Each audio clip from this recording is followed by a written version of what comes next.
नमस्ते दोस्तों, मेरा नाम वेंकटेश मार्के है और राजकुमारी डायना की अनकही कहानी में आपका स्वागत है। डायना स्पेंसर केवल 20 वर्ष की थीं जब उन्होंने प्रिंस चार्ल्स से शादी की।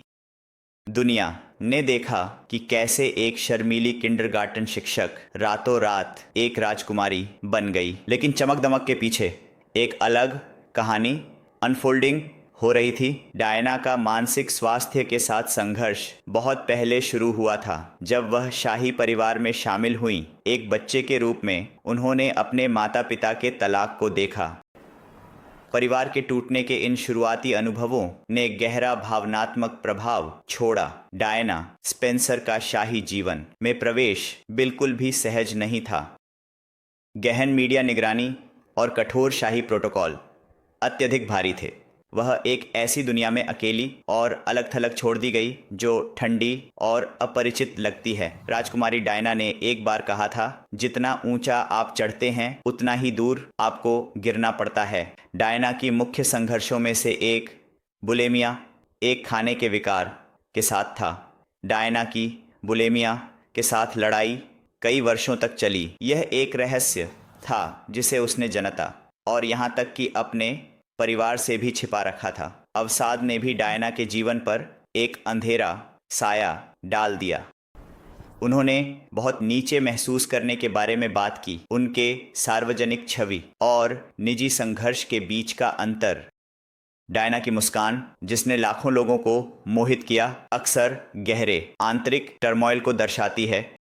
शायद सबसे आश्चर्यजनक था डायना की आत्महानि के साथ संघर्ष एक चौंकाने वाले खुलासे में। उसने खुद को काटने और मदद की पुकार का स्वीकार किया। यह मानसिक स्वास्थ्य के मुद्दे की याद दिलाता है। यह किसी को भी प्रभावित कर सकता है, उनकी स्थिति कुछ भी हो। डायना स्पेंसर की प्रिंस चार्ल्स के साथ शादी किसी परिकथा से कम नहीं थी। उम्र का अंतर, विभिन्न रुचियां और प्रिंस चार्ल्स का कैमिला पार्कर के साथ संबंध उनके प्रेम में रुचि को प्रभावित करता है।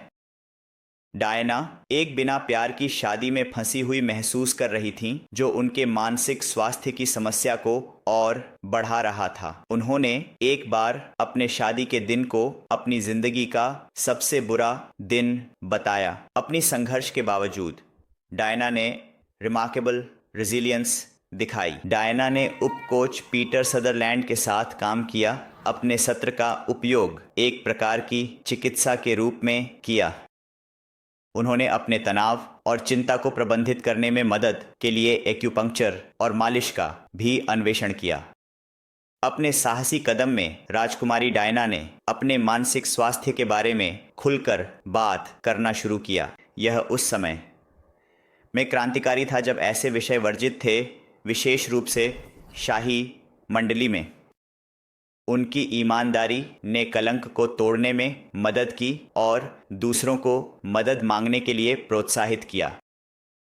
डायना की एक बड़ी ताकत थी दूसरों के प्रति उनकी सहानुभूति। उन्होंने खाने के विकार संघ का समर्थन किया, अपने अनुभवों का उपयोग करके दूसरों की मदद की। डायना का एड्स के मरीजों के साथ काम क्रांतिकारी था। एक ऐसे समय में जब इस बीमारी को अत्यधिक कलंकित किया गया था, राजकुमारी डायना ने बिना कपड़ों के मरीजों से हाथ मिलाया। इस सरल कार्य ने सार्वजनिक धारणा को बदलने में मदद की और डायना की दयालु प्रकृति को दर्शाया। अपने संघर्ष के बावजूद लोगों के साथ जुड़ने की उनकी क्षमता वास्तव में अद्भुत थी। जैसे जैसे डायना मानसिक स्वास्थ्य सुधरता गया, उन्होंने अपने मानवतावादी कार्य में नया उद्देश्य पाया। उन्हें दूसरों के प्रति उनकी वास्तविक देखभाल के कारण लोगों की राजकुमारी के रूप में जाने लगा। डायना की अपनी पीड़ा को उद्देश्य में बदलने की क्षमता शायद सबसे बड़ी विरासत है। डायना की कहानी हमें मानसिक स्वास्थ्य के बारे में महत्वपूर्ण सबक सिखाती है। यह हमें याद दिलाता है कि बाहरी दिखावे धोखा दे सकते हैं। यहाँ तक कि जो लोग सब कुछ होने का दिखावा करते हैं वे आंतरिक दानवों के साथ संघर्ष कर सकते हैं।